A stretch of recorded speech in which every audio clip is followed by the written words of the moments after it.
Pues vamos a hablar de Quetzalcóatl, probablemente el mito más importante de toda la cultura mesoamericana, el conjunto mitológico, el relato mitológico más importante de toda la cultura mesoamericana y lo más importante, el único relato mitológico de Mesoamérica que sigue estando vivo hoy.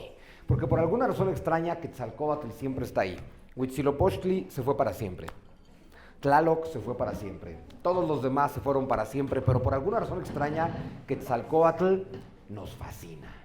Entonces vamos a tratar de entender este mito, porque además es muy complejo. Tenemos a un dios llamado Quetzalcóatl, que tiene por lo menos 3000 años de antigüedad, y tenemos también la historia mitológica de que hubo un príncipe de Tula llamado Quetzalcóatl, pero eso habría sido en el año 950 de la era cristiana. Entonces, evidentemente, el dios Quetzalcóatl y el príncipe Quetzalcóatl pues no pueden ser la misma persona.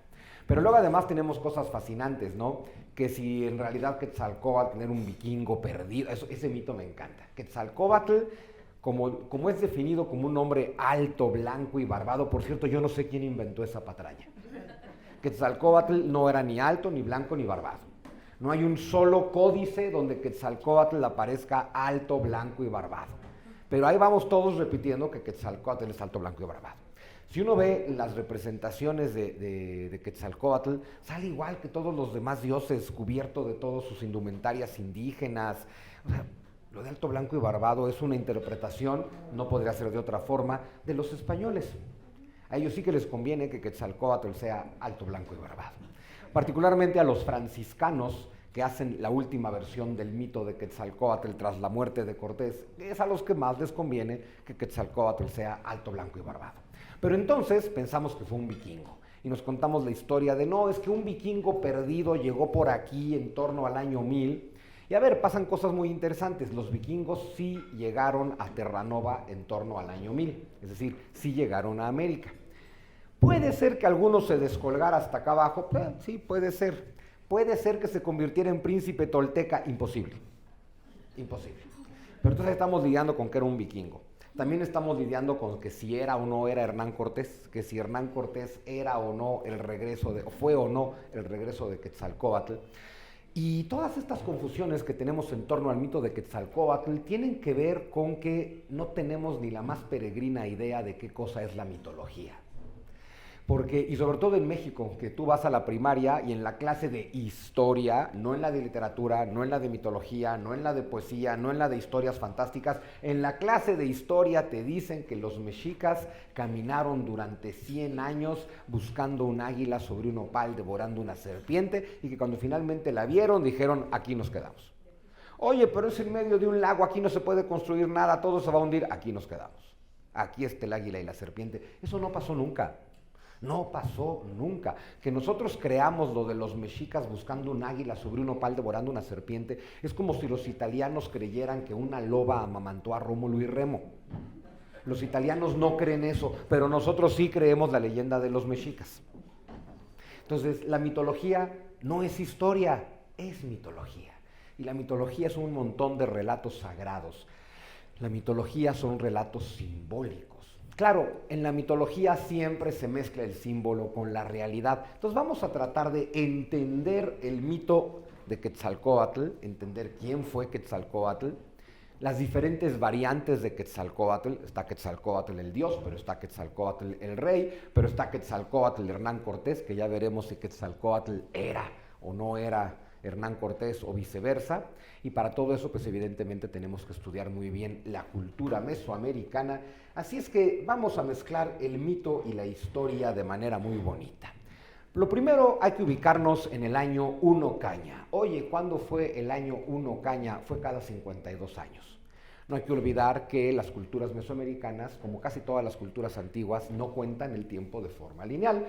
El tiempo se cuenta de forma circular.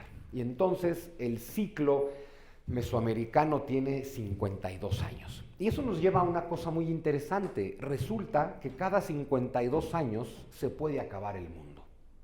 Entonces imagínate que cada generación tiene que estar pendiente del fin del mundo. Por supuesto que como no entienden el tiempo de manera lineal sino circular, el fin del mundo no significa el fin del mundo. El fin del mundo significa una transformación radical del mundo en el que viven. Es decir, lo que termina es una era.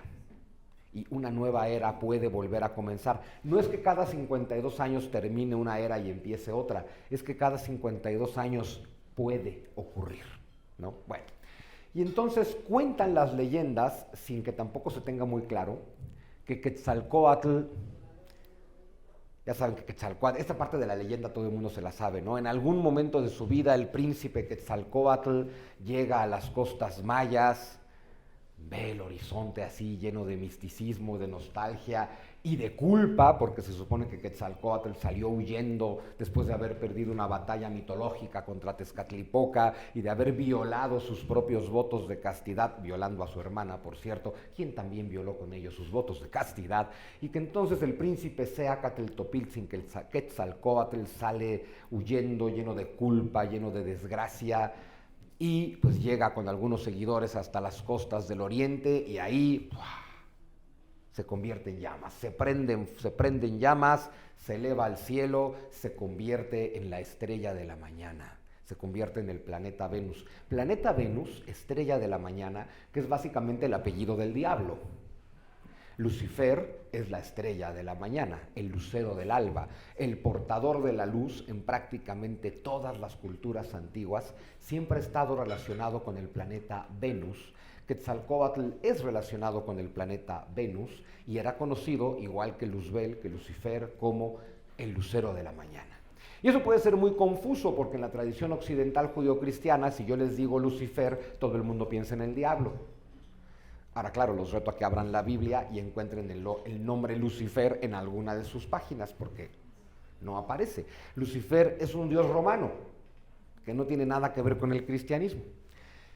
Otro nombre que nunca van a encontrar en la Biblia, que también está asociado al lucero de la mañana, es Luzbel, que tampoco lo van a encontrar en ningún lugar de la Biblia. Y sin embargo estamos bien confundidos porque pensamos que Lucifer y Luzbel son el diablo, cuando en realidad son el dios que le regala a la humanidad la conciencia.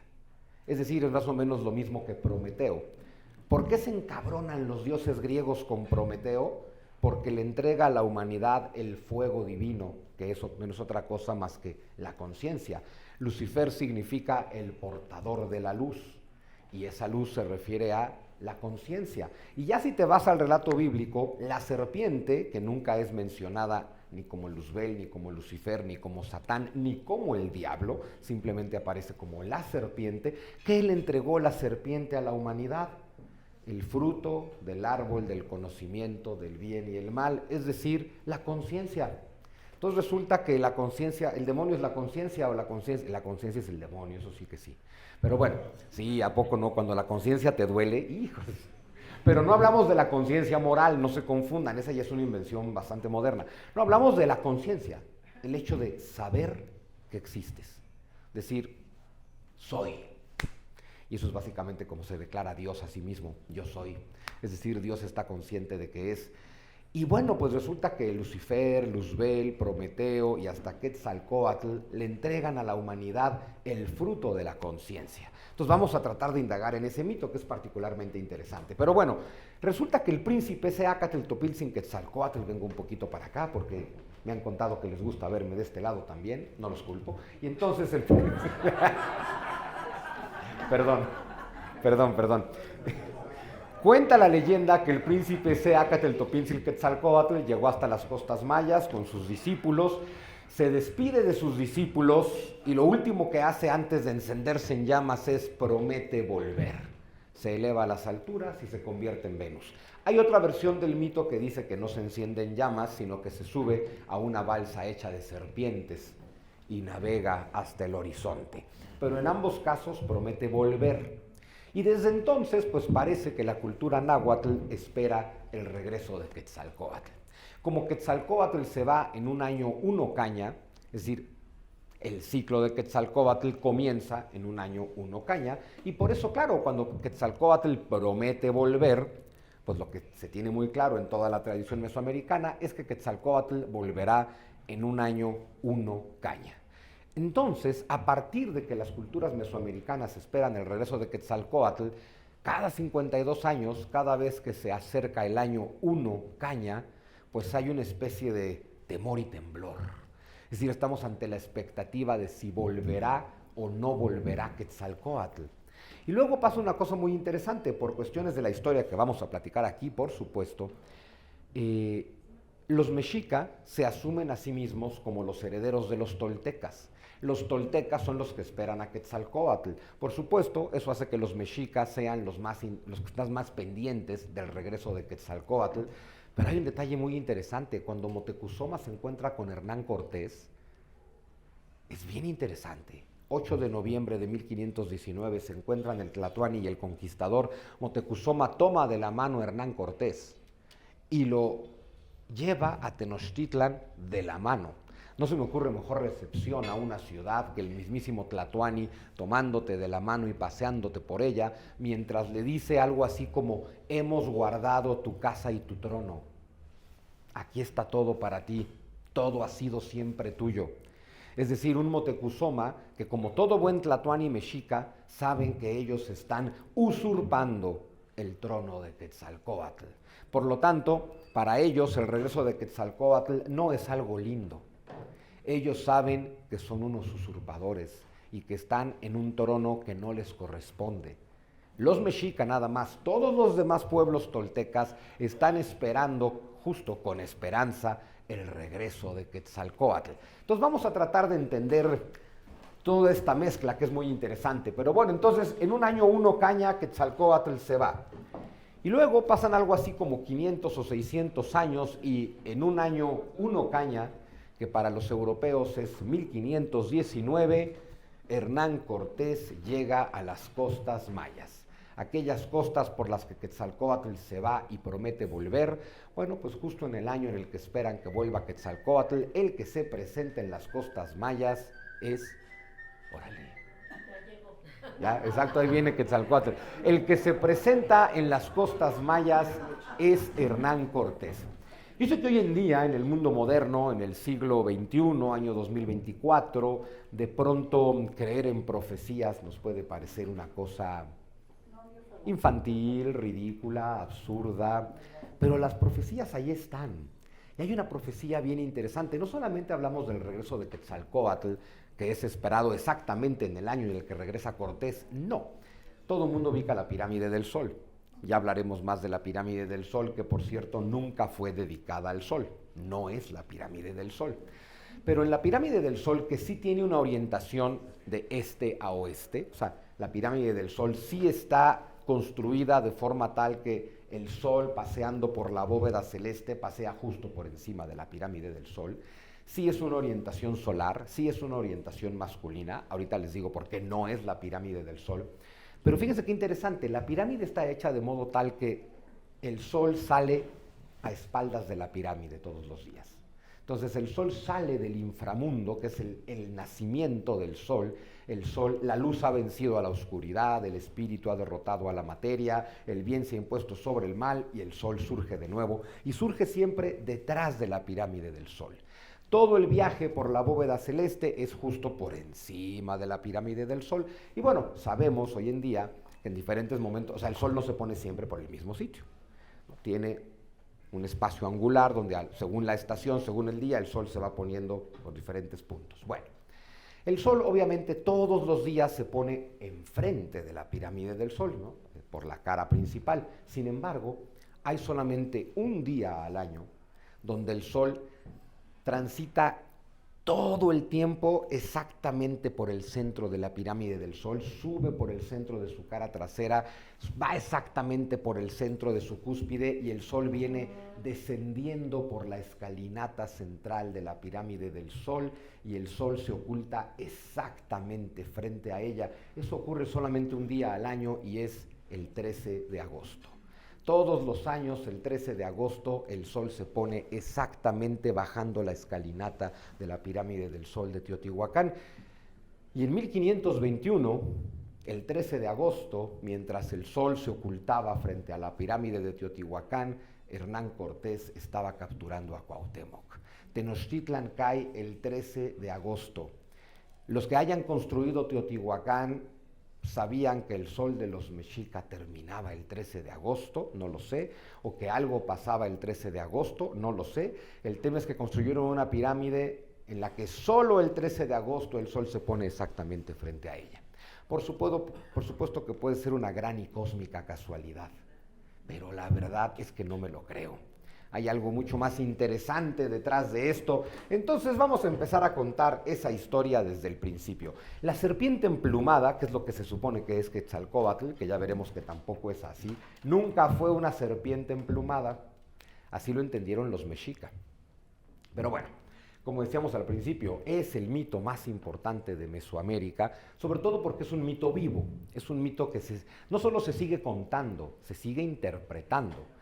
Un mito es vivo mientras exista una cultura, una sociedad que siga interesada en contar ese mito y que siga interesada de alguna forma en descubrir los misterios de ese mito. Por eso el mito de Quetzalcóatl es tan importante. Un mito que existió prácticamente a lo largo de los 3000 años que existió la civilización mesoamericana. Entonces, perdón, estoy un poquito seco. Entonces, sí que diferencia.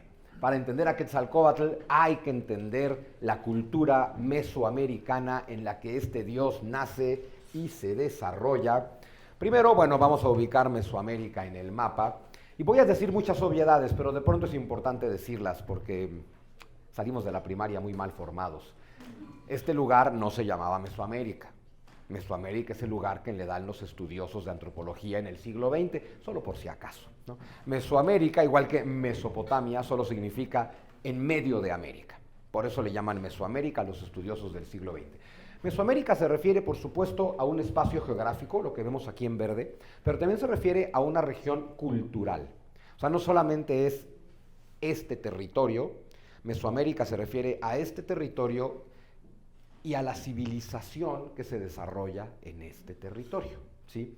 Ojo, no tiene tanto que ver con México como podríamos pensar. El territorio mesoamericano era pues, la mitad de lo que hoy es México, nada más, pero se extendía por Centroamérica hasta llegar a la actual Costa Rica. ¿Por qué? ¿Por qué hasta Costa Rica y no más allá? ¿Por qué del lado del Pacífico y no del lado del Atlántico? Bueno, es justo donde se está desarrollando la civilización. ¿Por qué se desarrolla la civilización en este lugar y no en otro? Eso de pronto también es bien importante decirlo. Voy a decir algo que parece una obviedad. Una civilización solo puede desarrollarse donde existen todas las circunstancias y características y situaciones y recursos necesarios para que se pueda desarrollar una civilización. Y esto parece obvio, pero hay que decirlo porque en México nos contamos la historia en su versión de cuentos de hadas.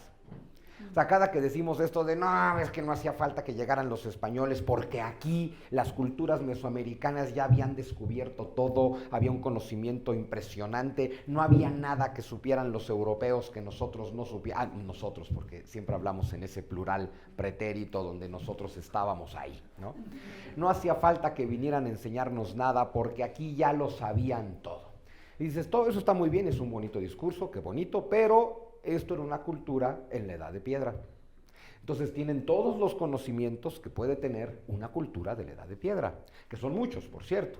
A ver, matemáticas, astrología, el movimiento de los astros, cómo construir templos orientados a los astros. Es un conocimiento bastante profundo. Pero luego nos contamos estas cosas como, es que los mayas ya habían descubierto el cero. Digo, claro, y los sumerios también.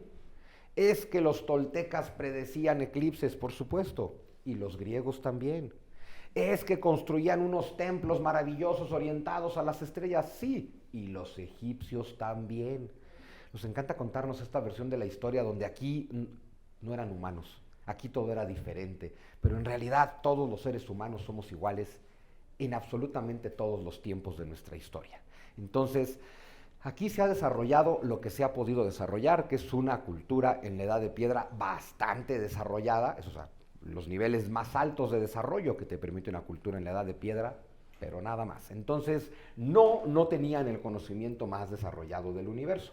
Me gusta mucho este mapita, la geografía explica muy bien las cosas.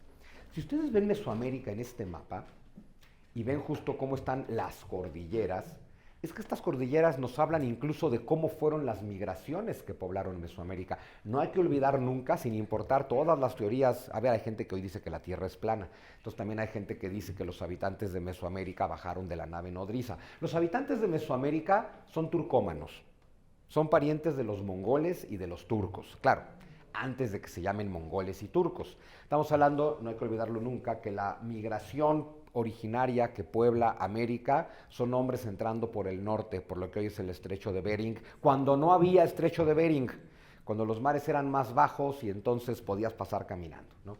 Pero habrán pasado tal vez, estamos hablando de grupos de seminómadas que vienen siguiendo a sus animales, habrán pasado menos de 1000 personas, pues.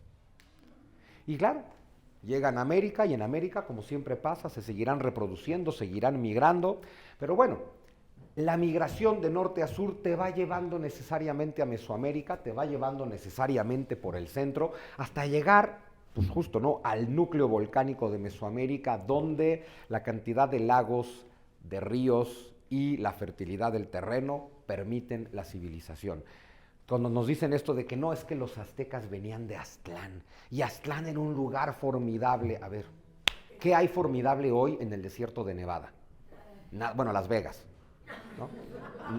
Nada más. Y Las Vegas no pueden existir en una cultura de la edad de piedra, eso también lo tenemos claro, ¿no? Es decir, ahora hay que pensar que el desierto de Nevada tiene las condiciones para generar una civilización magnífica. No las tiene. De hecho, por eso los grupos humanos migran de ahí a otro sitio, porque ahí no hay condiciones para sobrevivir. Pero me encanta porque el relato mitológico mexica es, no hombre, en Aztlán estábamos a todo dar. Nunca nos hubiéramos ido si Huitzilopochtli no nos indica que nos tenemos que ir. Aquí estábamos a todo dar. Y pues con todo nuestro penar nos fuimos y caminamos durante 100 años. Los seres humanos se van de donde están solo cuando las condiciones son insufribles. Así de simple. Entonces, si los mexicas abandonaron un tal Aztlán, cosa dudable también, pues la abandonaron porque no había nada que quedarse. Luego hay que entender que es una mitología. A veces lo digo, parece que es burla, pero les juro que no es burla. Aztlán es un lugar en tu corazón. O sea, Aztlán... Es que Aztlán, la búsqueda de Aztlán y el regreso a Aztlán es como el regreso al paraíso o el regreso a la tierra prometida. Es mitología, es mística, es religiosa, es espiritual, se refiere a un proceso interno. Eso lo podemos aplicar a todas las mitologías que tienen una tierra prometida. Dígame. Chicomostoc, el lugar de las 7 cuevas, según aprendimos también en la escuela. A ver, el lugar de las 7 cuevas todo indica que sí existe. Un lugar donde había una serie de grupos hablantes del náhuatl y eventualmente empiezan a migrar desde ahí. Pero me encanta el nombre, lugar de las 7 cuevas. ¿Qué significa? Que no es una gran civilización. Son cuevas, son nómadas, se van de ahí. Claro, te puedes ir a la parte mística y las 7 cuevas, entonces también es un relato espiritual porque son los 7 chakras, bla, bla, bla, bla, bla, bla, bla. No acabaríamos nunca la interpretación mitológica, ¿no? Pero bueno, entonces entender solamente que la civilización se desarrolla en el centro de Mesoamérica y no en ningún otro lugar, porque solamente ahí existen las condiciones que nos permiten desarrollar la civilización. Pero bien importante ubicar, siempre estamos hablando que Mesoamérica fue poblada a lo largo de su historia por migraciones que vienen del norte. De los olmecas no sabemos nada, ¿eh? Tal vez los olmecas no llegaron por el norte, los olmecas en una de esas llegaron por otro lado, pero en general estamos hablando de migraciones que van a poblar Mesoamérica desde el norte, ¿ok? Y hablamos de una civilización que empieza a existir en torno al año 1500 a.C., que es cuando podemos ubicar el nacimiento de la cultura olmeca, y bueno, sí que tiene una fecha de fin, 1521, la caída de Tenochtitlan necesariamente significa el fin tajante de la civilización mesoamericana. Entonces estamos hablando, olmecas, 1500 a.C., caída de Tenochtitlan, 1521 después de Cristo. 3000 años de civilización, ojo. En esos 3000 años de civilización vamos a ver el nacimiento, desarrollo y muerte de muchas culturas. Es importante entonces entender la diferencia entre cultura y civilización. Civilización se refiere a que los hombres se establecen. La agricultura te hace sedentario y una vez que eres sedentario porque tienes agricultura, construyes ciudades. Civitas, civilización. Civilización significa el ser humano que se establece en ciudades y la cultura que se desarrolla en esas ciudades. Porque una vez que hay ciudades, la cultura puede permanecer mucho más tiempo. No es que los grupos nómadas no hagan cultura, todo lo que hace el ser humano es cultura. Los nómadas hacen herramientas, los nómadas construyen armas, los nómadas se hacen ropas, eso es cultura.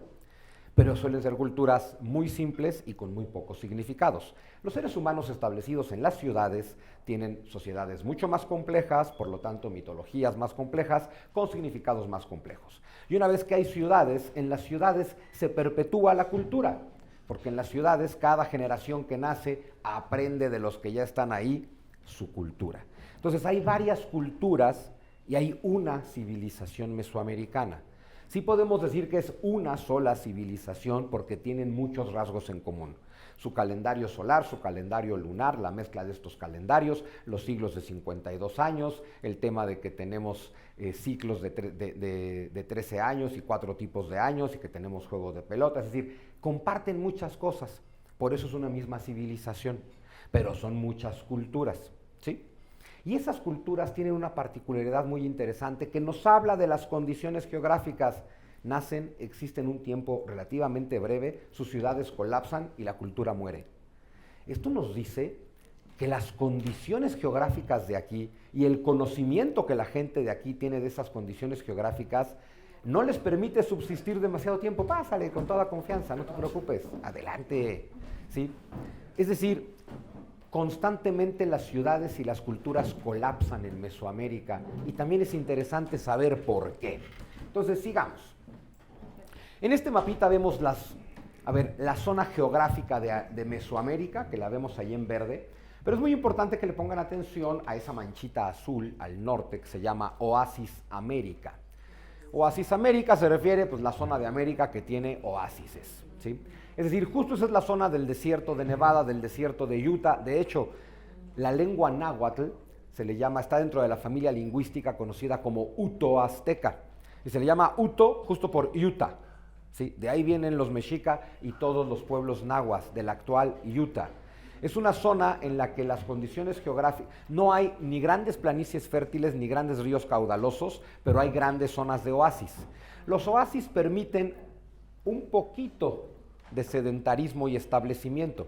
Pero ¿qué pasa cuando un grupo humano vive en torno a un oasis? Llega un momento en que si se crece demasiado, el oasis no alcanza para todos. Eso también pasaba en la península arábiga. Cuando el oasis no alcanza para todos, el grupo se separa. Y algunos, los débiles, por supuesto, se tienen que ir a buscar otro lugar. Ese va a ser el caso de muchísimos hablantes del náhuatl y desde luego de los mexica. Las grandes migraciones nahuas que van a poblar Mesoamérica vienen de esa manchita morada que ven ahí, Oasis América. Ahora, hace rato decíamos que podemos hablar de civilización mesoamericana desde el 1500 a.C., pero no hay grupos humanos hablantes del náhuatl hasta el siglo V después de Cristo. Estamos hablando de que por lo menos 2000 años de civilización mesoamericana fue construida por pueblos que no hablaban náhuatl.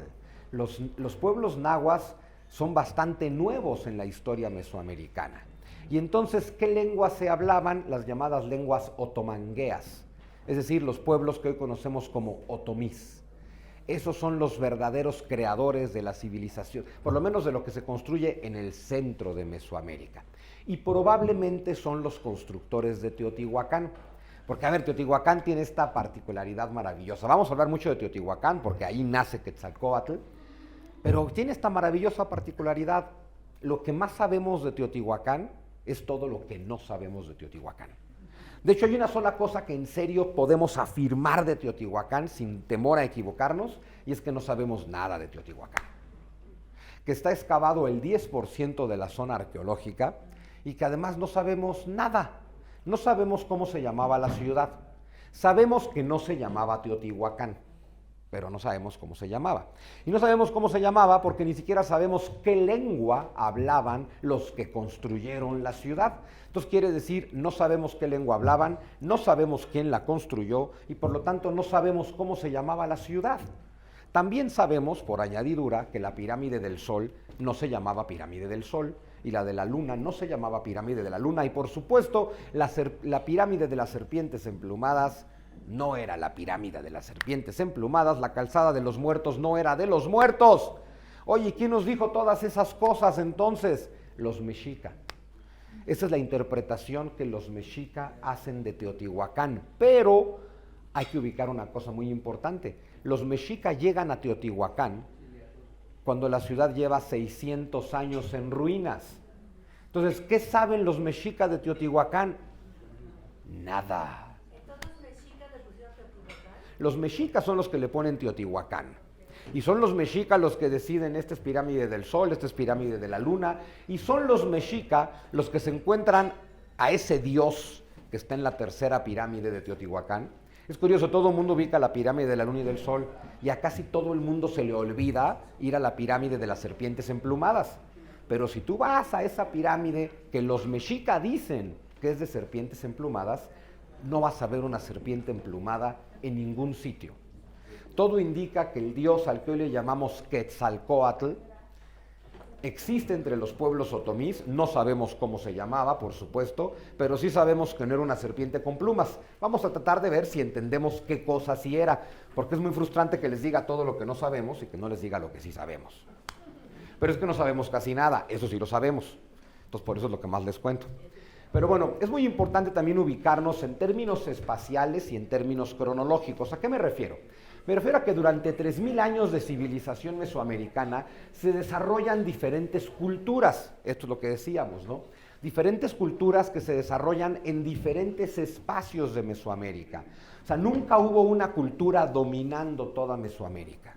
Entonces, por eso tenemos en la parte más occidental a los tarascos, pero más al norte en el Golfo a los huastecos y a los totonacos y por supuesto a los mayas. Ojo, los mayas de México no son mayas, los mayas son de Centroamérica, esos son mayas y son del 1000 antes de Cristo. Los mayas de México son un mestizaje de esos mayas que emigraron hacia el norte y se mezclaron con los pueblos nahuas, con los toltecas, y esos son los mayas de Yucatán.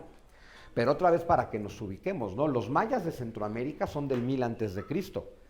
El castillo de Chichén Itzá es del siglo XV, después de Cristo. Nada que ver. Bueno, también 3000 años de cultura mesoamericana. Es importante ubicar que el Templo Mayor de los mexica se inauguró en 1487, 30 años antes de que llegue Hernán Cortés. Entonces, de pronto hablamos de una civilización antiquísima, pero que lo que nosotros conocemos de esa civilización es bastante moderno.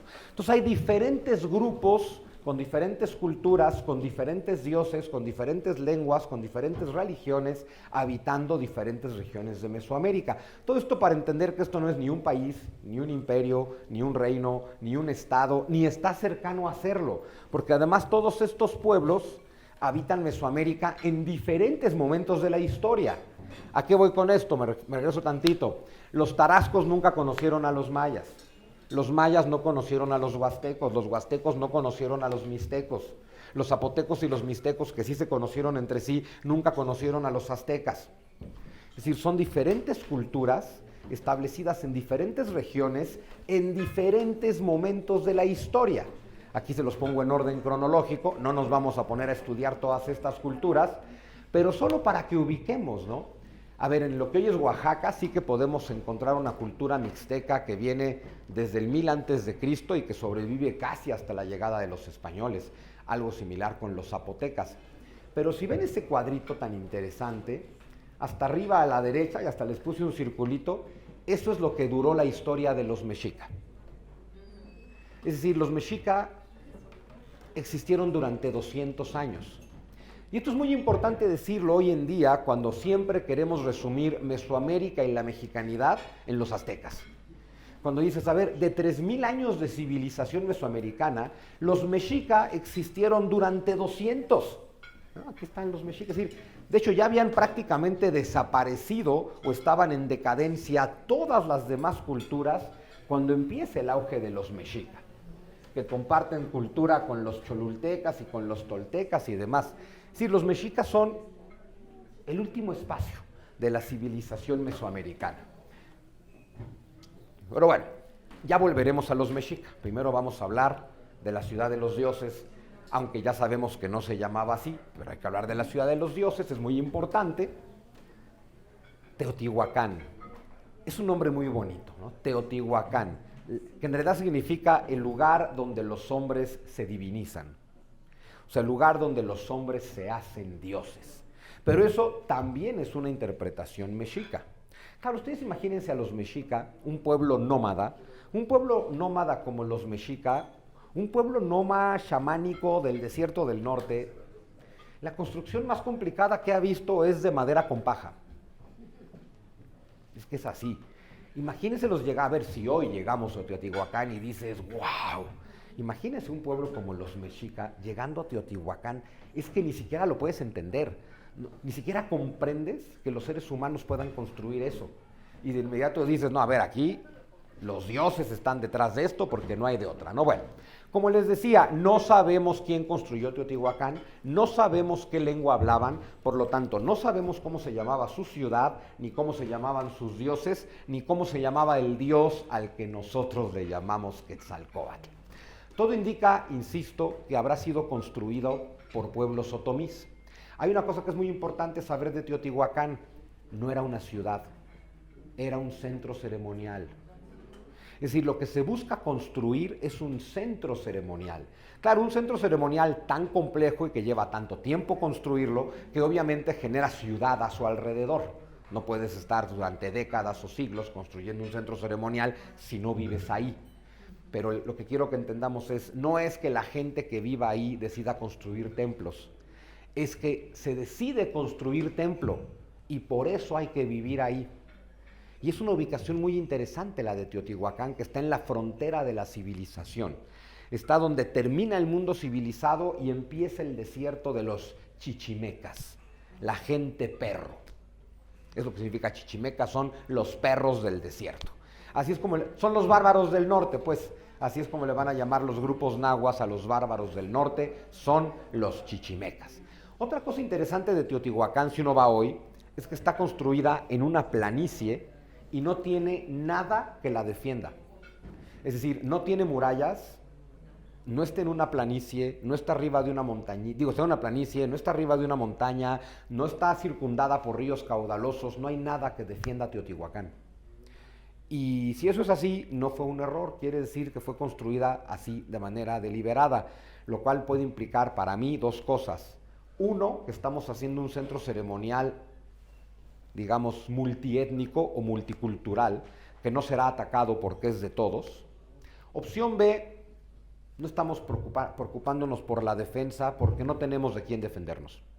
Es una época en la que la civilización mesoamericana es mucho más tranquila que más adelante. Si ubicamos la ciudad a la que hoy le decimos Tula, que nunca se llamó Tula, se llama Tolanxicocotitlán, la de los Atlantes, esa es una ciudad militar. Esa no está en una planicie, sí está en un cerrito y tiene guerreros amenazándote. Quiere decir que la civilización mesoamericana en algún momento de su historia se empezó a tornar mucho más bélica y las ciudades empiezan a tener un carácter cada vez más militar y también es importante entender por qué pasó eso. Pero bueno, entonces, Teotihuacán, ¿qué cosas sí sabemos? Pues que era un centro ceremonial, particularmente eso, que ya era importante para el primer siglo de la era cristiana, que está llegando a su momento de máxima gloria en torno al año 450, siglo V, y que para el año 650 ya no existe. Para el 650 la ciudad, ojo, no solamente fue abandonada, fue invadida, quemada, y saqueada y destruida, y por lo tanto, por eso también es abandonada. Pero es decir, Teotihuacán cae de manera violenta. Teotihuacán fue invadida y fue saqueada y fue quemada. Y pues también vale la pena saber quién habrá hecho eso, pero también que ubiquemos que Teotihuacán, como quien dice, tiene 500 años, 600 años de gran historia. O sea, ya desde el siglo I antes de Cristo hay unas cuantas personas ahí, pero muy pocas. Es ya en el siglo I, cuando hablamos de población importante, siglo V, cuando tú ves las pirámides del Sol y de la Luna y de Quetzalcóatl, a ver, no hay que ser un genio para saber que la ciudad está en su momento de máxima gloria. Tienes que estar en tu pleno desarrollo para poder construir esas cosas. Pero insisto, para el siglo VII ya no hay Teotihuacán. Y los mexica ni siquiera han aparecido en el panorama de la historia para este momento. Eso también es importante saberlo. Entonces, para cuando llegan los mexica a la zona de Teotihuacán, entre el el cambio de los 1100 a los 1200, se encuentran con una ciudad que lleva más de medio milenio abandonada. Lo que ellos pueden saber sobre esa ciudad es muy poco y muy importante. Ellos lo van a entender en su lengua. Ellos sí hablan náhuatl. Ellos son los que interpretan Teotihuacán en náhuatl. Ellos son los que le ponen Teotihuacán. Teotihuacán es una palabra náhuatl. Quetzalcóatl es una palabra náhuatl. Es el nombre que le van a dar los hablantes del náhuatl a esta deidad de la que, bueno, nada más esta imagen se las pongo un poco para que ubiquemos que Teotihuacán era muy colorido. Luego con las zonas arqueológicas mesoamericanas nos pasa como con los griegos. Pensamos que todo era blanco o que todo era color piedra.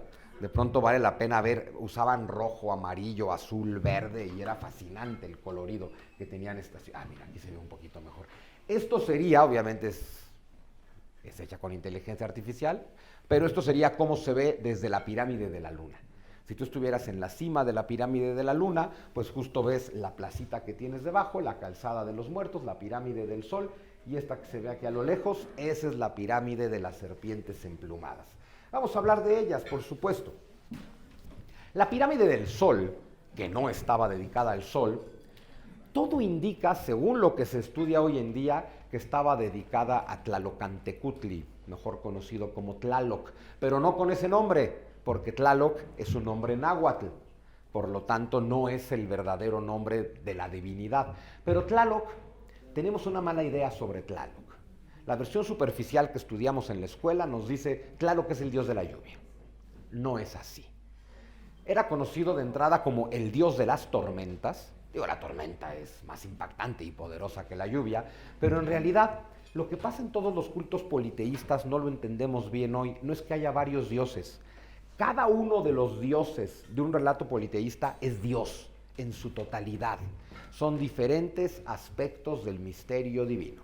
Tlalocantecutli, el dios de las tormentas, representa todo lo que baja del cielo a la tierra. Tlaloc está representado por el rayo, por el trueno, por la lluvia y también por los rayos del sol. Tlaloc es todo lo que desciende.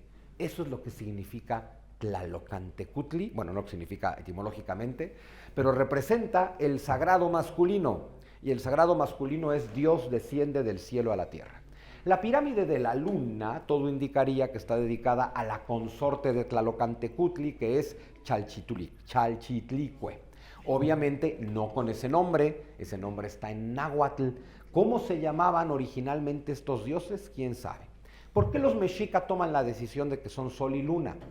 Porque los mexica toman la decisión de que es masculina y femenina. Y eso no es porque se les ocurrió, eso sí tiene que ver con la tradición mesoamericana. La pirámide que ellos llaman Sol, le llaman así porque está orientada de este a oeste y está debajo del recorrido del Sol en la bóveda celeste. Este a oeste siempre fue considerada una orientación masculina y solar. Y la pirámide de la Luna está orientada de norte a sur y esa orientación siempre fue entendida como femenina, ¿sí? Entonces, por eso sí son masculino y femenino, por eso los mexica le llaman Sol y Luna, ojo. ¿Por qué no le llaman Huitzilopochtli? Si también es un dios solar y también es una orientación masculina. Solo nos dice que para cuando los mexicas llegan a Teotihuacán no han desarrollado su mitología. Es un pueblo todavía de costumbres nómadas y chamánicas, por eso es algo tan simple y pagano y chamánico como Sol y Luna. Si no, ya le hubieran puesto nombres de sus deidades, ¿no? Entonces, bueno, todo indicaría que Sol y Luna están dedicadas a Tlalocantecutli Chalchitlicue, es decir, al sagrado masculino y al sagrado femenino. Y eso nos deja una pirámide pendiente, la pirámide que los mexicas llaman de las serpientes emplumadas, que vamos a ver por qué les digo que no hay una serpiente emplumada ahí. Pero bueno, primero hablemos un poquito más de Tlaloc y Chalchitlicue. Fíjate qué bonito, Tlaloc era conocido como el néctar de la tierra. Es un nombre muy bonito para Dios, ¿no? Tlaloc es el néctar de la tierra. Es el dios del rayo, de la lluvia, de la agricultura, lo cual tiene todo el sentido del mundo. Sin sol, sin rayo y sin lluvia no hay agricultura. Por lo tanto, Tlaloc es considerado el dador de vida, la santa providencia y el benefactor de los hombres. Por eso les digo que es muy simplista decir que Tlaloc es el dios de la lluvia. Porque además, Creo que cargamos otro problema con la educación que tenemos en Occidente en la actualidad. Sobre todo cuando hablamos de mitología, pueblos antiguos y demás, tendemos a pensar que la gente del pasado era tonta. Ya sabes, es que en el pasado pues la gente no era tan brillante como nosotros. La gente del pasado es tonta, ¿no? Como si fuéramos brillantes nosotros, ¿no? Pero bueno, la gente del pasado era tonta y pensaba que había un dios que soltaba un cántaro con agua y por eso llovía. A ver, ningún mexica creía eso. Igual que ningún griego piensa que hay un Zeus parado en una nube aventando rayos. Lo malo es que así nos educan a pensar que la gente del pasado era así de idiota. Lo cual solo nos dice que los idiotas somos nosotros, interpretando así la idiotez de la gente del pasado. Pero bueno, tienen conceptos mucho más complejos, abstractos y metafísicos sobre lo divino de lo que nosotros podemos imaginar, justo porque esa gente no hace tantas teorías racionales como nosotros, y Dios no es una teoría racional, es una experiencia mística, es una experiencia emocional, ¿no? Entonces, Tlaloc es el néctar de la tierra, por eso es el rayo, la lluvia, la agricultura, es dador de vida, no solo porque la agricultura da vida, sino porque el agua da vida, el rayo da vida, todo lo relacionado con Tlaloc da vida. Y es este movimiento de lo sagrado masculino muy bonito, porque Dios desciende a fecundar la tierra, eso es lo que significa Tlaloc. Claro, el problema es que el mundo es dual, y la lluvia que fecunda la tierra puede destruir el mundo. De hecho, uno de los soles, según la leyenda de los soles, fue destruido por una tormenta. Entonces, claro, los rayos también matan, las tormentas también matan, los ríos y los mares también matan. Entonces, Tlaloc representa la vida, pero invariablemente Tlaloc también representa la muerte, no puede ser de otra manera. Su consorte, Chalchitlicue, su contraparte femenina, entendiendo otra cosa, en estas culturas paganas, es muy similar a lo que pasa en el Indostán.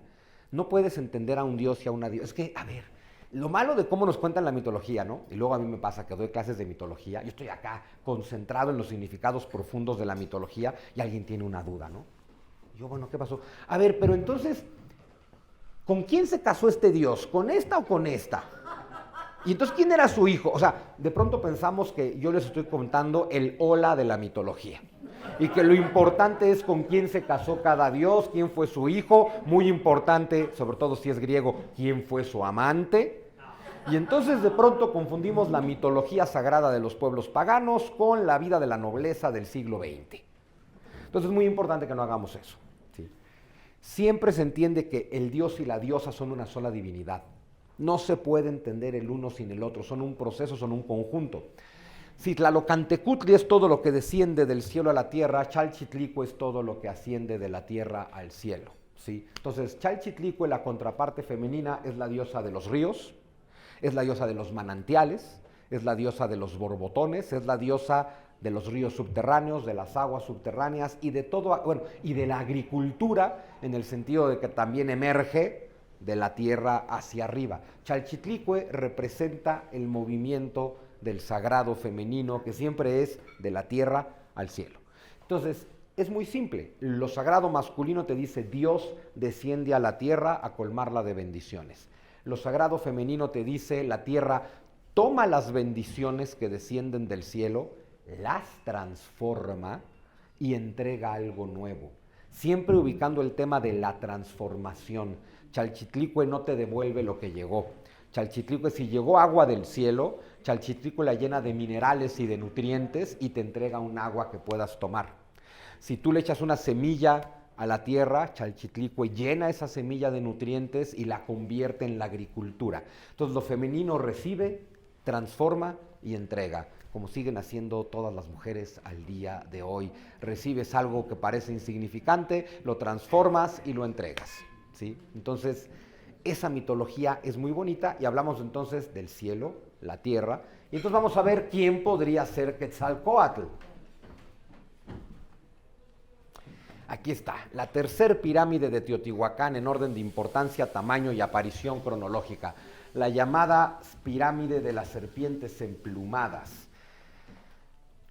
¿Quién sabe qué quisieron representar aquí los que construyeron Teotihuacán en lengua otomí? Pero Teotihuacán empezó a ser poblada por grupos nahuas desde el siglo, ya al final de su época, siglo V, es cuando empiezan las migraciones de hablantes del náhuatl que vienen del norte.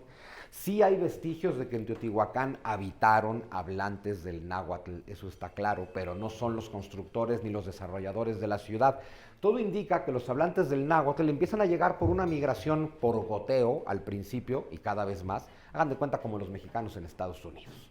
Y entonces así empiezan a llegar los nahuas del norte y se empiezan a establecer en Teotihuacán, que es una ciudad religiosa, que acaba siendo también una ciudad comercial, donde se desarrolló tal vez la primer gran metrópoli cosmopolita, porque Teotihuacán tiene un barrio otomí, tiene un barrio náhuatl, tiene un barrio mixteco, tiene un barrio maya.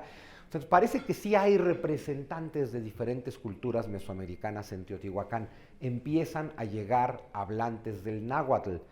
Y todo indicaría que eso es lo que genera la caída de Teotihuacán, que con el paso del tiempo llega cada vez más gente, hay cada vez más choques culturales, cada vez más choques religiosos, seguramente conflictos económicos y comerciales, y al parecer los invasores nahuas son los que saquean Teotihuacán, pero todavía no son los mexicas, pero ya son primos, digamos, ya son hablantes del náhuatl. ¿Qué está en la pirámide de las serpientes emplumadas en Teotihuacán? Que pueden ver la réplica en el Museo de Antropología. Ahí está Tlaloc, el de los dos ojitos, el de los lentes, digamos. Según todos los arqueólogos, ese es Tlalocantecutli. Y luego está la serpiente, que no está emplumada. Eso que tiene alrededor esa serpiente no son plumas. Quetzalcóatl nace tal vez desde la cultura olmeca, no con ese nombre, y es un dios de la agricultura. Y era representado como un dragón, a veces como un dragón, a veces como una serpiente, sin que podamos tener muy clara la diferencia. Pero imagínate un dragón subterráneo, un dragón que está bajo tierra y emerge a la superficie. Pero tú lo que tienes aquí es una mazorca, o tienes aquí un agave. Y esta serpiente, a la que llamamos Quetzalcóatl, brota de la tierra en medio de la mazorca o del agave, y esa mazorca, ese agave, queda coronando la cabeza de este dios. No es una serpiente con plumas, es una serpiente que nace en medio de la mazorca, y por eso queda coronada por ella. Es plenamente un dios de la agricultura. De hecho, el relato de Quetzalcóatl se parece mucho al relato, a la narrativa cristiana, al relato de Cristo, el tema del descenso al inframundo, derrotar al dios de la muerte, resucitar y emerger, pero también se parece muchísimo más al mito de Osiris. Finalmente Osiris es un dios de la agricultura, igualito que Quetzalcóatl. Y claro, lo que hacen es descender al inframundo, resucitar y emerger como hacen todas las semillas. Tú tomas una semilla y la pones en la tierra. En ese momento la semilla ha descendido al inframundo. La cubres, la riegas. ¿Qué pasa al tercer día? La semilla eclosiona. Es decir, la semilla se parte, se abre y sale el brote. La semilla acaba de resucitar. Resucitar no significa revivir. Eso es lo que hace Lázaro. Lázaro revive, pero está enfermo, luego se vuelve a morir. Resucitar significa transformarte en otra cosa. Renacer como algo nuevo, resucitare, volver a suceder como algo distinto. Lo que es enterrado es una semilla, lo que brota es una planta. Son cosas completamente distintas. Órale, tenemos muchos problemas técnicos hoy. Quetzalcóatl en toda su gloria. Como cada que estoy soltando blasfemias, siempre pasan estas cosas cuando suelto blasfemias. Pero bueno, entonces es un dios de la agricultura. Es muy bonito que los mexicas vean plumas o que interpreten plumas, porque lo que ellos van a hacer es un dios que es hijo de los dos anteriores. Si tienes a un dios Tlalocantecutli que representa lo celeste y a Chalchitlicue que representa lo terrenal, Quetzalcóatl representa las dos cosas. Es una serpiente y tiene plumas. Es una serpiente y es un ave. Repta y vuela, representa todo lo mundano y todo lo divino, todo lo terrestre y todo lo celeste. Quetzalcóatl desciende del cielo, llega a la tierra, penetra en el inframundo y resucita. Es una semilla, pero es el proceso completo. Las bendiciones de Tlalocantecutli bajan del cielo a la tierra, eso es Quetzalcóatl. Quetzalcóatl penetra al inframundo, ese es el proceso de siembra, echamos la semilla a la tierra, eso es Quetzalcóatl. ¿Qué te cuenta ese relato de Quetzalcóatl? Que los dioses habían intentado crear a la humanidad en 4 ocasiones y les quedó mal en las 4 ocasiones. Los hicieron de madera y salieron tontos, los hicieron de barro y salieron arrogantes y no veneran a los dioses. Y después de 4 ocasiones, los dioses dicen, ya se acabó, no vamos a volver a crear a la humanidad. Y es Quetzalcóatl el que dice, a ver, hay que intentarlo otra vez, no se lo permite, dice, ya olvídalo, crear humanos es pésima idea. Y entonces toman los huesos sagrados con los que se crea la humanidad y los entierran en el Mictlán. El Mictlán es el inframundo de los nahuas, el lugar sin retorno, el lugar sin puertas ni ventanas. No es un infierno. El infierno tiene una connotación moral. Al infierno van los muertos malos. Al inframundo van todos los muertos. Todos. ¿Sí? Entonces, Quetzalcóatl dice, no, yo lo tengo que volver a intentar. Y entonces, ¿qué hace? Desciende al inframundo, fundamental en todo mito agrícola, se enfrenta a Mictlantecutli, que es el dios del Mictlán, el dios de la muerte, del mismo modo que al final Horus, para salvar a Osiris, tendrá que enfrentarse a Set, y del mismo modo que Jesús en el inframundo se enfrenta a... ¿A quién se enfrenta Jesús en el inframundo? A nadie. No, claro que sí. ¿A quién? ¿A quién se enfrenta Jesús en el inframundo? Inframundo, a nadie. Claro, se enfrenta y derrota a Hades. Ah, bueno. Ojo, no a Satán, Jesús derrota a Hades. ¿Por qué? Porque las escrituras fueron escritas en griego. Jesús desciende al inframundo como todos los héroes griegos, pero ningún héroe griego logró derrotar a Hades. Esa es la diferencia ya que te vas al relato crístico con Jesús. Jesús sí derrota a Hades, por lo tanto derrota a la muerte. Bueno, pues Quetzalcóatl se enfrenta a Mictlantecutli y en lugar de pelear con él, negocia con él, de alguna forma lo derrota porque Mictlantecutli le dice, está bien, ten los huesos sagrados para crear a la humanidad. Y ahí va Quetzalcóatl de regreso a la superficie con los huesos sagrados, cuando Mictlantecutli se arrepiente y lo manda a matar. Entonces van todos los seres del inframundo y hacen que Quetzalcóatl se muera. Quetzalcóatl muere, resucita, vuelve a tomar los huesos sagrados, emerge a la superficie y para crear al ser humano decide que lo va a hacer ahora de maíz. En lugar de madera, en lugar de barro, en lugar de lodo, va a ser al hombre con maíz. Hace una pasta de maíz para hacer el cuerpo humano, envuelve los huesos sagrados de la humanidad en una pasta de maíz y tiene una idea brillante. Dice, ¿por qué nos salieron mal los seres humanos anteriores? Porque son solo materia, hay que darles una pizca de espíritu. Entonces Quetzalcóatl toma una púa de maguey, se atraviesa el pene y con la sangre que brota de ahí, sangre de fertilidad, sí, pero es Quetzalcóatl. ¿Qué quieres que haga Quetzalcóatl? Y entonces mezcla la sangre divina con la masa de maíz y con los huesos sagrados. El ser humano resultante de esto es un ser humano que aspira a lo divino. Y entonces a los dioses les gusta este ser humano, porque como aspira a lo divino, entonces sí venera a los dioses. Y entonces los seres humanos tienen justo, bueno, en la tradición cristiana es un soplo divino, cuando Dios sopla en la nariz del ser humano. Aquí no es un soplo, aquí es una pizca de sangre, pero representa lo mismo, es la idea de que el ser humano contiene divinidad, ¿sí? Y ellos le llaman Quetzalcóatl y me parece que justo están tratando de unir estas dualidades. Como el ser humano es la conciencia que habita entre el cielo y la tierra. Ojo, Quetzalcóatl tiene mucho más significados, vamos a ver algunos de ellos. Pero bueno, así es como en algún momento, perdón, antes de volver aquí. Es por esta pirámide que este dios, sea lo que haya sido, probablemente un dragón que emerge de la tierra y se corona con mazorca, los mexica y otros pueblos nahuas son los que lo van a entender como una serpiente emplumada, y entonces le llaman por eso Quetzalcóatl, ¿sí? Quetzal, que es la pluma, y Cóatl, que es la serpiente. Ahorita vemos el otro significado. Pero bueno, el tema es que, pues como hemos dicho, Teotihuacán es construida por pueblos nómadas, Teotihuacán es construido por pueblos sedentarios en la frontera con los pueblos nómadas. Si vemos este mapita, pues vean, aquí está, ¿no? La zona de los huastecos, de los totonacos, de los mixtecos, de los purépechas, y Teotihuacán está ahí, en medio de todas las culturas, pero ya en la frontera con el desierto. Es la manchita roja que está ahí donde eventualmente habitarán los mexicas, y allá arribita está Teotihuacán. Ojo, los mexicas siguen sin aparecer en la historia, que no se nos olvide en este momento, ¿no? Bueno, entonces, Sol y Luna ya existen para el año 150 de la era cristiana. Ya están las pirámides del Sol y de la Luna. Para el año 250 ya está la pirámide de las serpientes emplumadas. Lo que no está claro cuándo se construyó, pero es muy raro, si ustedes van hoy a Teotihuacán, la pirámide de las serpientes emplumadas está tapada por otra pirámide. O sea, alguien tuvo la brillante idea de construir una pirámide justo enfrente.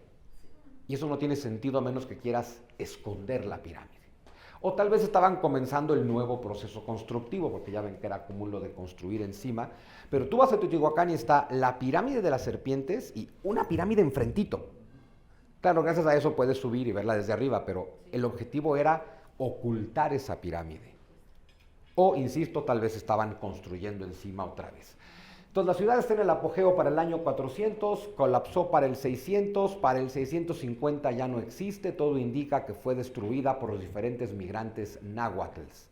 El náhuatl o los hablantes del náhuatl es el último grupo lingüístico que va a invadir el Valle de México antes de la llegada de los españoles, ¿sí?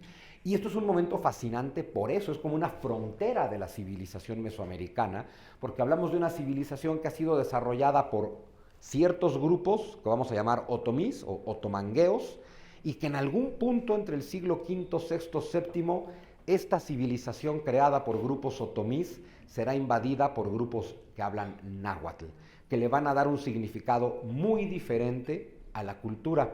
Y esto es bien bonito. Es decir, cuando cae Teotihuacán, diferentes hablantes del náhuatl que ya han absorbido la cultura teotihuacana y que la han entendido y reinterpretado en náhuatl, van a continuar esta tradición, o más bien, van a empezar una nueva etapa de esta tradición.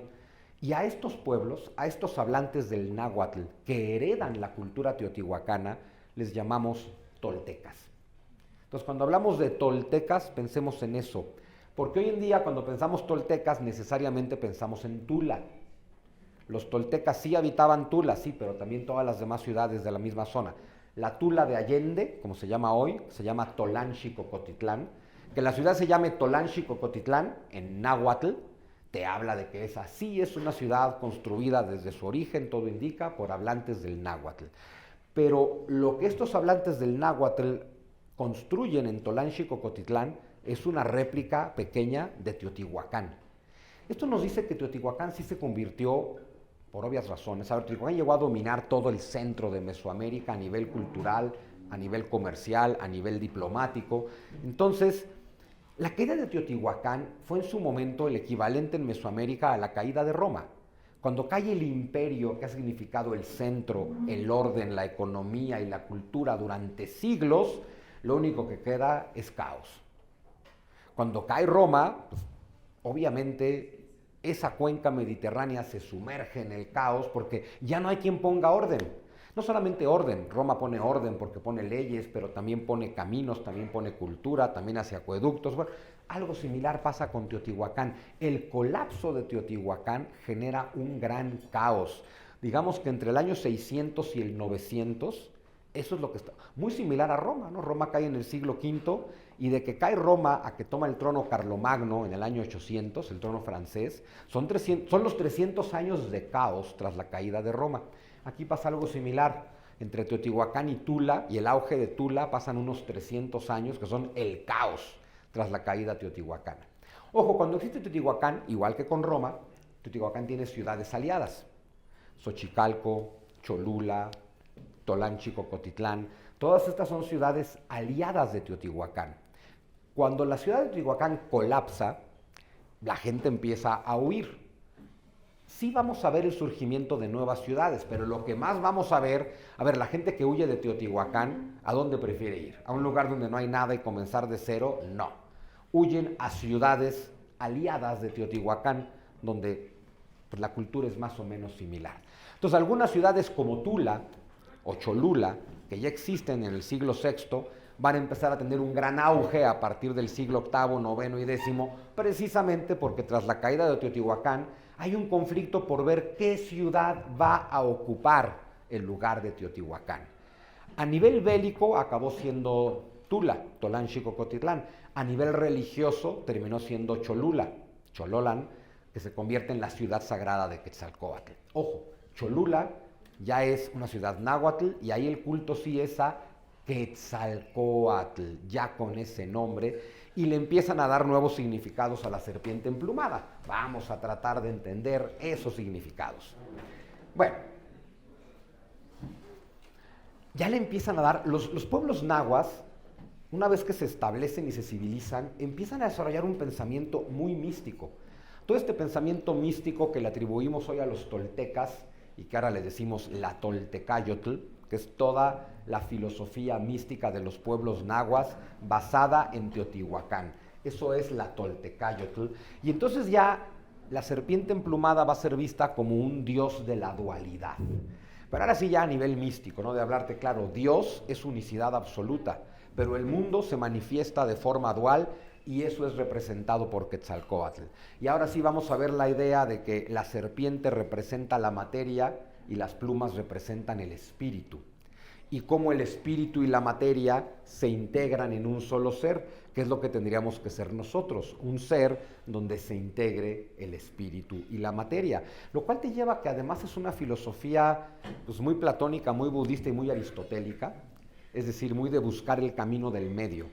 No te dice entrégate al mundo y a la materia, no te dice rechaza el mundo, la materia y dedícate al espíritu, te dice tú eres la mezcla de espíritu y materia. En ti se tienen que integrar el espíritu y la materia, ¿sí? Entonces es el cuerpo físico con todas sus limitaciones, pero el cuerpo espiritual pues, con todas sus bondades. Acaba siendo la unión del espíritu y la materia. Pero tiene otro significado más bonito. Quetzalcóatl puede significar serpiente emplumada, sí, pero su significado místico es hermoso. Quetzal, además de pluma, Quetzal es el ave, el quetzal. Representa, por lo tanto, la pluma del quetzal. Y esta pluma del quetzal era considerada hermosa, divina, y era, por lo tanto, carísima, porque además el quetzal ha sido un ave delicadísima desde siempre. Entonces, la palabra quetzal no solo se refiere a la pluma, la palabra quetzal significa bello, divino, hermoso, precioso. Todo eso significa quetzal. La palabra coatl significa hermano gemelo. En México usamos todavía la palabra cuate. Cuando vemos a los gemelos o a los mellizos, en México les decimos cuates. Bueno, cuate viene de coatl. Y entonces, ¿qué significa Quetzalcóatl? Además de serpiente emplumada, significa gemelo precioso. El gemelo divino. Eso es lo que representa Quetzalcóatl. Ahora sí ya para una tradición náhuatl. Para los toltecas es tu gemelo precioso. Porque, ojo, claro, gemelo precioso ¿de quién? Pues tuyo. Si no, ¿de quién? O lo puedes entender como la contraparte de Tezcatlipoca. Los toltecas van a empezar a hacer esta mitología dual de Quetzalcóatl contra Tezcatlipoca. Tezcatlipoca, que significa el espejo oscuro. Es decir, Quetzalcóatl es el espejo donde tú ves tu oscuridad. El espejo de humo oscuro. ¿Por qué humo? Porque en este mundo todo se va, todo se evapora, todo es impermanente. De alguna forma Tezcatlipoca representa a tu ego. Ojo, es como el Satán bíblico con un solo detalle. El Satán bíblico es un demonio. El Arimán persa es un demonio. El Mara hindú es un demonio. Tezcatlipoca sigue siendo un dios. No es un demonio. Es un dios oscuro, pero no es lo mismo que demonio. Del momento en que lo haces Dios, los dioses, las mitologías que hablan de dioses, tratan de explicarte cómo funciona tu mente. Lo que te está diciendo la mitología tolteca es que tu reflejo oscuro, tu ego, tus pasiones, tus apegos, son parte de ti. Ahí están. Son parte de ti, por lo tanto son parte del proceso divino, por lo tanto no son malas ni buenas, son lo que son. Pero tienes un gemelo precioso. Es decir, que tú puedes aspirar a Tezcatlipoca o a Quetzalcóatl. Puedes seguir regenerando tu espejo oscuro, tu reflejo oscuro, o puedes tratar de ser como tu gemelo precioso. Eso es básicamente lo que significa la serpiente emplumada. Y bueno, ahora sí, la ciudad de Tula, Tolanxicocotitlán, que fue construida por migrantes teotihuacanos. Migrantes teotihuacanos que se siguen mezclando con estos migrantes náhuatls, son los que van a crear esta Tolán, y este es el nacimiento de la cultura tolteca. Tolanxicocotitlán ya está en un momento de buen auge para el año 750, para el 950 está en guerra, para el año 1150 la ciudad ya está abandonada.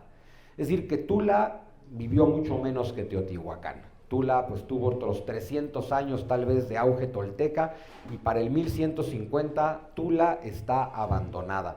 Y aquí sí probablemente Tula cayó. Sin duda Tula cayó ante migraciones de pueblos nahuas que vienen del norte. Aquí tal vez ya estamos hablando de los mexica. Es decir, que los mexica tienen relación con la caída de Tula, tal vez, no es muy claro. Este mapita nada más para aclarar lo que les he estado diciendo. Todos estos pueblos hablantes del náhuatl vienen del norte, vienen del actual desierto de Utah, Nevada. Se establecieron en la zona central de Mesoamérica y algunos hasta Centroamérica. En Salvador, hasta allá llegaron, en Salvador se sigue hablando náhuatl hasta hoy también, ¿sí? Bueno, y aquí aparece el otro gran personaje, el príncipe tolteca Seacatl Topiltzin Quetzalcóatl. Aquí se complican las cosas porque hasta este momento hemos estado hablando de un dios. Entonces, cuando hablamos de un dios está clarísimo que hablamos de una leyenda mitológica, pero de pronto esto parece historia. Porque resulta que tenemos a un rey de Tula, ojo, Seacatl Topiltzin Quetzalcóatl, es un nombre muy simbólico. Seacatl significa uno caña. Topiltzin significa que es noble, nada más. Quetzalcóatl, serpiente emplumada. Es decir, que es uno caña nuestro señor Quetzalcóatl. Es un nombre muy extraño. Más interesante aún, se supone que fue rey de Tula en torno al año 950. Pero fíjense, ¿cómo sabemos que según yo, este personaje no existió? También es un mito. ¿Cómo sabemos que es un mito? Estudiando a sus padres. ¿De quién es hijo Quetzalcóatl? De un guerrero llamado Mixcoatl y de una princesa llamada Chimalma. Ahora vamos a los detalles. Mixcoatl es un nombre náhuatl. Chimalma es una palabra otomí. Estamos hablando de un mito de mestizaje. Claro, Mixcoatl representa a los guerreros nahuas que vienen del norte a establecerse en esta tierra. Chimalma es esta tierra. Chimalma es la tierra otomí que está siendo invadida por los guerreros nahuas. Chimalma es otro de los tantos nombres de la madre tierra. Mixcoatl significa nube de serpientes y es el nombre que los nahuas le dan a la Vía Láctea. Es decir, que el príncipe Seacatl Topiltzin Quetzalcóatl es hijo de la Vía Láctea y de la Madre Tierra.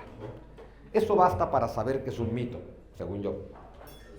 Cuenta la leyenda que el guerrero Mixcoatl viene llegando del norte buscando a Chimalma, Chimalma que tiene votos de castidad, obviamente, y entonces Chimalma huye para refugiarse de Mixcoatl, llega hasta un pueblo que hoy llamamos Amatlán, Amatlán de Quetzalcóatl, en el estado de Morelos, y ahí se refugia en el templo.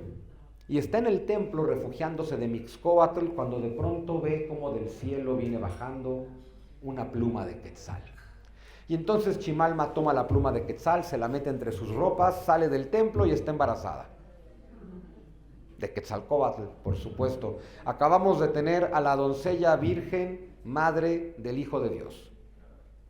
Para cuando llega Mixcoatl, sorpresa, Chimalma ya está embarazada. Por entonces Quetzalcóatl es el hijo del cielo y la tierra. Suficiente para saber que esto no pasó, según yo. Ahora, nos dicen que Quetzalcóatl gobernaba Tula con prudencia, con sabiduría, con virtud. Todo era abundancia, todo era plenitud, todo era maravilloso, pero Quetzalcóatl será derrotado por Tezcatlipoca. O la casta sacerdotal de Quetzalcóatl será derrotada por la casta sacerdotal de Tezcatlipoca. Eso es mucho más probable. ¿Qué tenemos? Una guerra civil en Tula. Quetzalcóatl representa a Tula y Tezcatlipoca representa a los pueblos invasores, particularmente los mexica. Y cuenta la tradición que hay una guerra civil, que hay una guerra, y que Tezcatlipoca engaña a Quetzalcóatl. Pero fíjense qué bonito, volvemos a los relatos crísticos. Jesús huye al desierto, no huye, Jesús se va al desierto y es tentado 3 veces por Satán. Zaratustra va al desierto y es tentado en 3 ocasiones por Arimán. Buda se sienta debajo del árbol Bodhi para iluminarse y es tentado en 3 ocasiones por Mara. El tema es que el Buda, Zaratustra y Jesús rechazaron a su demonio. El príncipe Quetzalcóatl fue engañado por 3 brujos que le envía Tezcatlipoca, solo que Quetzalcóatl sucumbe. Es decir, ante las 3 tentaciones de su ego, Jesús, el Buda, Zaratustra, ganan. Quetzalcóatl es derrotado, es engañado, se embriaga con pulque, viola a su hermana y sale huyendo lleno de culpa y vergüenza. Pero antes de irse se prende fuego y promete volver. Y entonces ya podemos entender que es un muy bonito relato mitológico, místico. El Buda venció a su demonio, Zaratustra venció al suyo, Jesús venció al suyo, bien por ellos. Quetzalcóatl no venció al suyo. ¿Qué haces? Te prendes fuego y regresas. Es decir, no lo lograste en esta ocasión, vuelves a empezar. Te está diciendo, cada vez que fracases en tu camino, vuelve a empezar. Pero el tema es que desde entonces se espera el regreso de Quetzalcóatl y se espera en un año uno caña. Quiere decir que para cuando llega Cortés, llevamos por lo menos 500 años de tradición de esperar a Quetzalcóatl. Ahora vamos a tratar de ubicar a los mexicas. Vamos a ubicarnos en el siglo XI, en torno a los años 1000, como quien dice, cuando diversos pueblos hablantes del náhuatl ya están establecidos en torno al lago de Texcoco. Son genéricamente los toltecas, son los herederos de la cultura teotihuacana.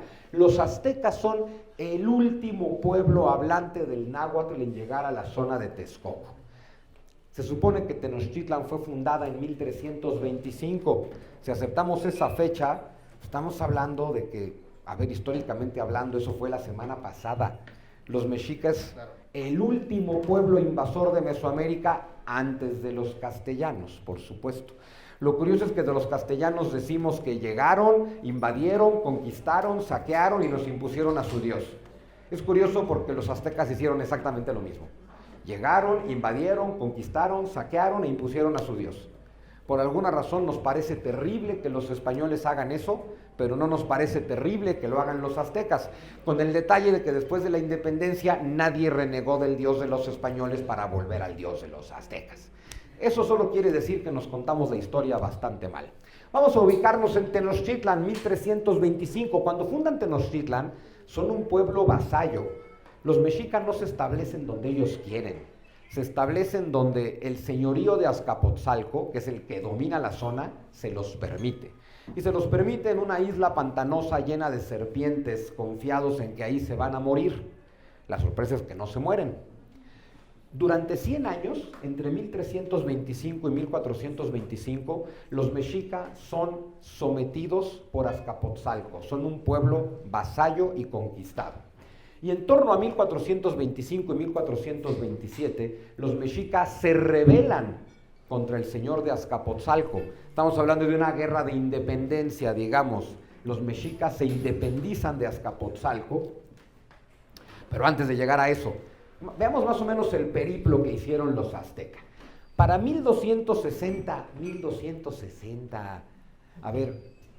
en Europa ya se desarrolló el gótico en toda su gloria. En esa misma época, los mexicas siguen siendo una tribu seminómada que era conocida por los pueblos civilizados como el pueblo sin rostro. Lo cual te dice, no sabemos quiénes son y no nos importa. Para 1325 que fundan Tenochtitlan, son súbditos de Azcapotzalco.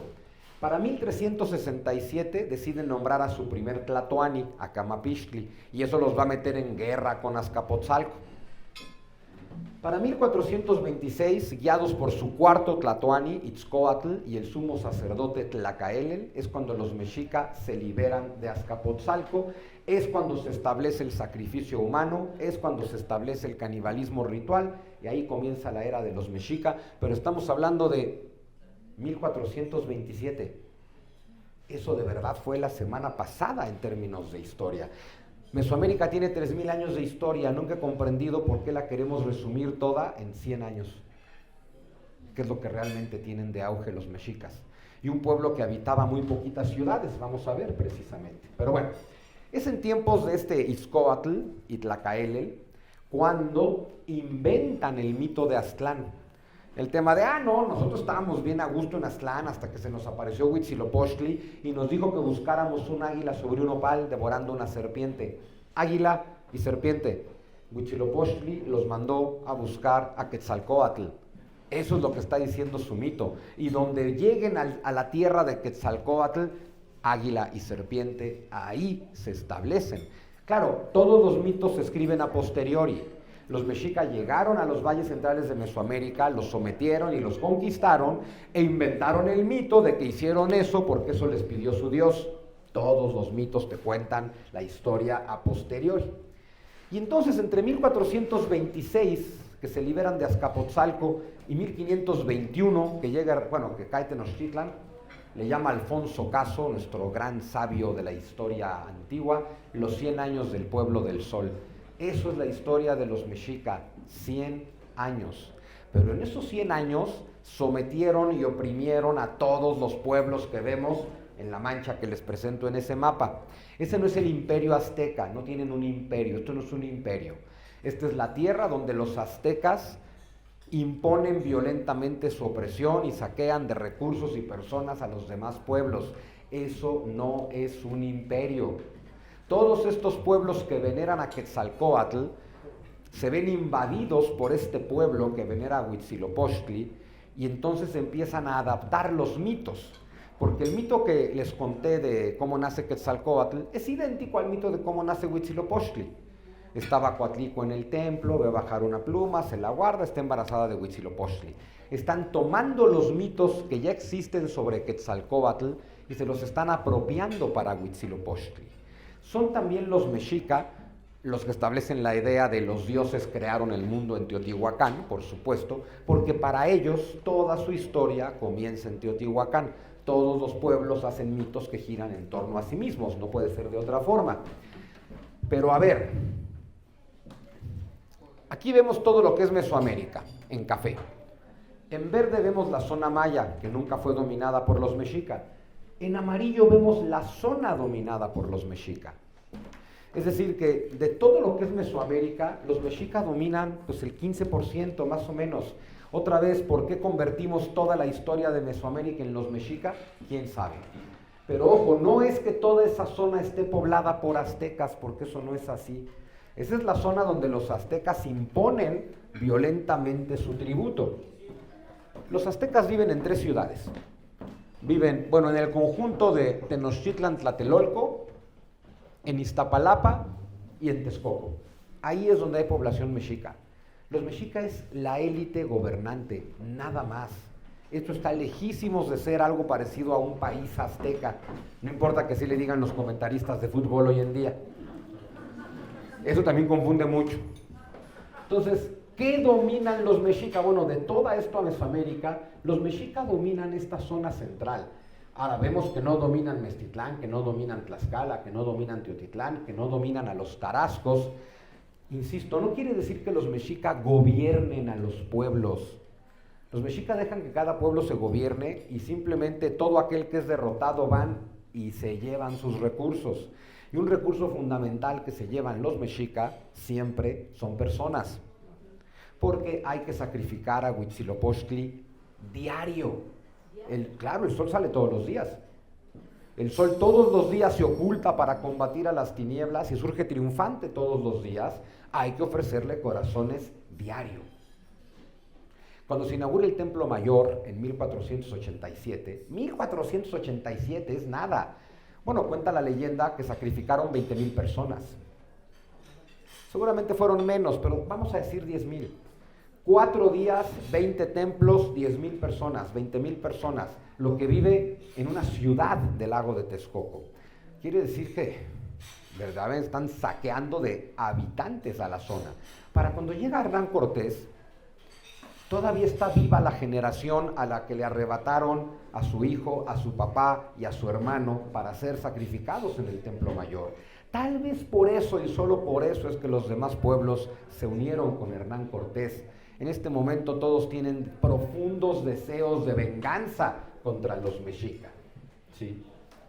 Y a lo largo de estos 100 años, que van a 100 años es nada, pero a lo largo de estos 100 años es cuando en la mitología que van haciendo los mexicas van tratando de desplazar a Quetzalcóatl como el dios fundamental y van imponiendo a Huitzilopochtli.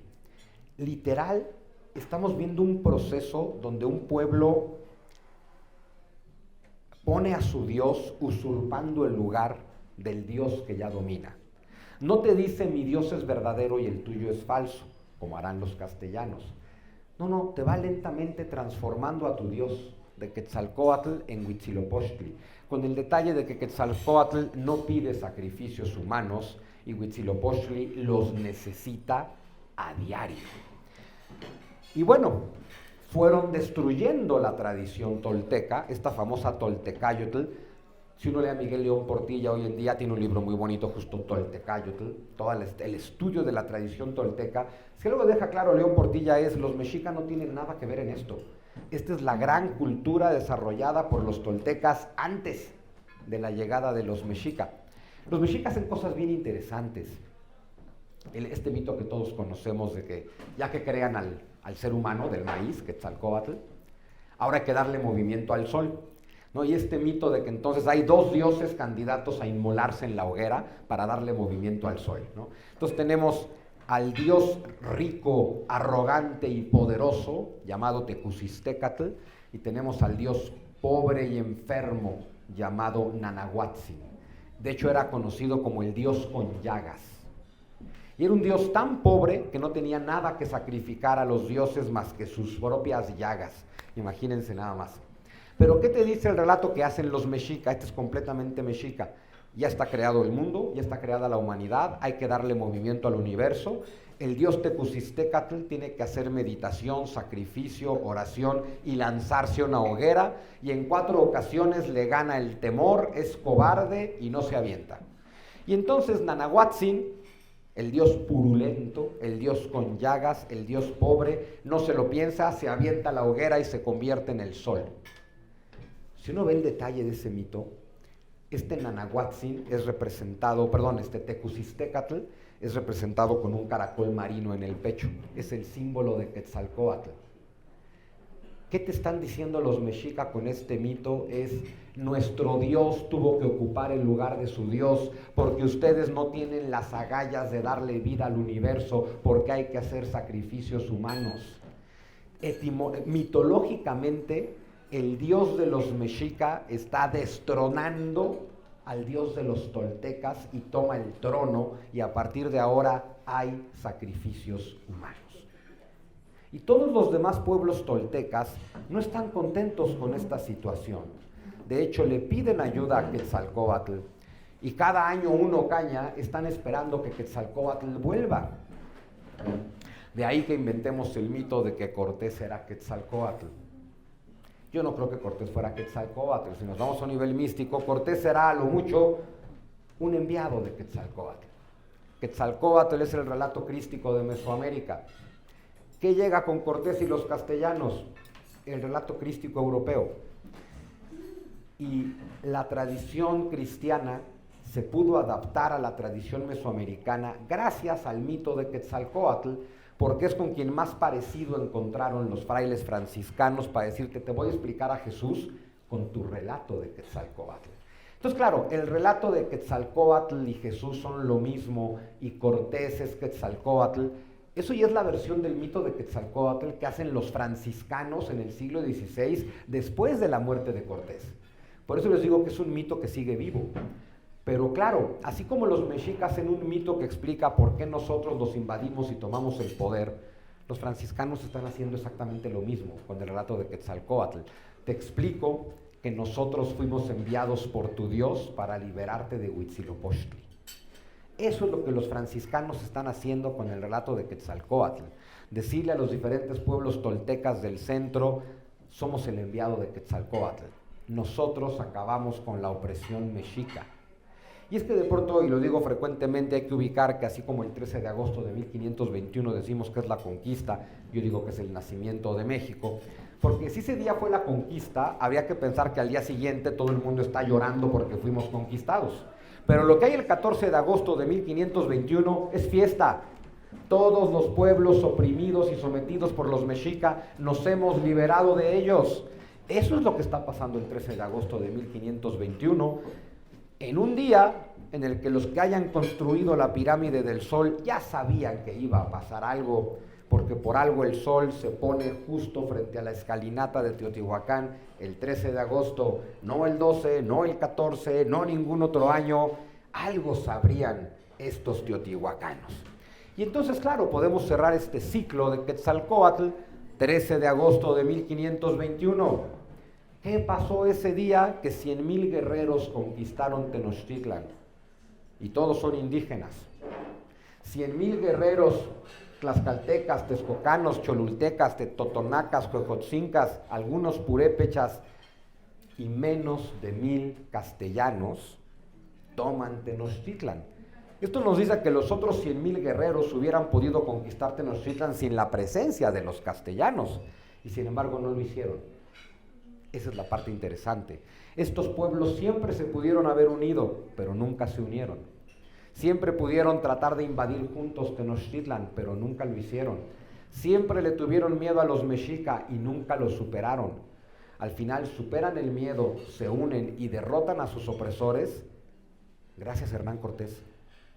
Y con esto se cierra un relato maravilloso, donde estos pueblos que han sido oprimidos por los mexica y llevan 100 años siendo literalmente sangrados, bueno, sangrados en todos los niveles, pues finalmente se juntan, se alían y derrotan a sus opresores. Y entonces Quetzalcóatl genera un nuevo sol, efectivamente muere el quinto sol. El quinto sol que nace en Teotihuacán, el quinto sol que es el sol de los mexica, se convierte en México, se convierte en nuestro sol, se convierte en lo que somos nosotros. De ahí que 1519 y Hernán Cortés sí que pueden representar el regreso de Quetzalcóatl.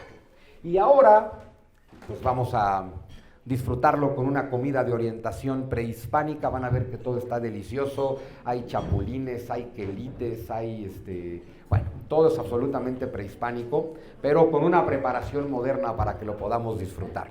Muchas gracias.